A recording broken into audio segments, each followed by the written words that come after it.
Audio Jungle. Berkuliah di luar kelas bagi mahasiswa sangat mengaksikan menurutnya. Mengapa itu terjadi? Karena selama ini mahasiswa berkuliahnya di dalam kelas.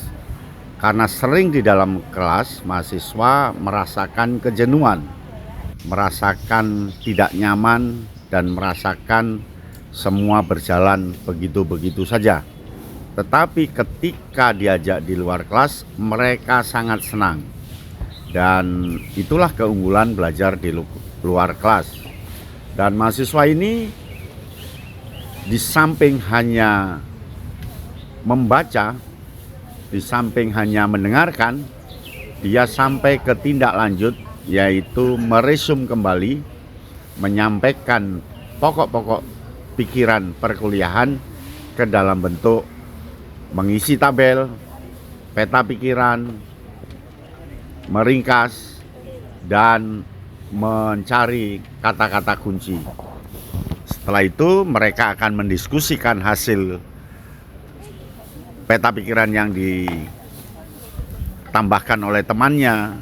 Kemudian mereka berdiskusi isi dari narasi singkatnya. Kemudian juga mereka akan memberikan penjelasan tentang isi skemanya.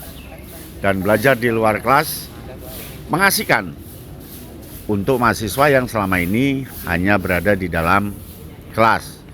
Inilah pembelajaran di luar kelas yang dirancang dengan program Think, Pair, Share, metode TPS.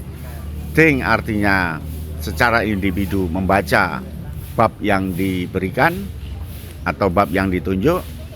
Kemudian pair itu berbagi, artinya saling memberikan penjelasan, dan share menjelaskan. Jadi memberikan tukar pendapat. Jadi 1 orang, 2 orang, dan 4 orang. Coba lihat di gambar ini, mereka cukup asik belajar itu. Ada yang sambil menunduk, ada yang sambil tiduran, ada yang asik menggunakan penggaris, kemudian ada yang saling bertukar pikiran, dan semuanya dilaksanakan dalam suasana santai dan menyenangkan.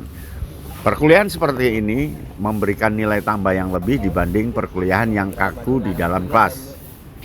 Dan perkuliahan ini diharapkan oleh mahasiswa sering dilaksanakan oleh dosen, tidak hanya di dalam kelas. Mereka asik, bebas membuka buku, bebas membuka digital, YouTube-nya, dan pada akhirnya mereka akan presentasi di kelompoknya sesuai dengan nomor petugas, nomor pekerjaan, nomor yang dikerjakan oleh masing-masing mahasiswa.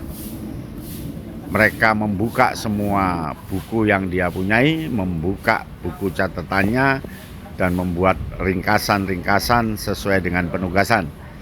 Jadi 4 orang berarti ada 4 tugas. Dan tugas itu masing-masing mendapatkan jatah 1. Setelah selesai, mereka akan mengkomunikasikan hasil belajarnya. Dan komunikasi dilaksanakan lewat 2 tahap. Tahap pertama lewat diskusi internal sesama teman, saling bertanya dan sebagainya sehingga memberikan kecocokan. Tahap ketiga adalah presentasi.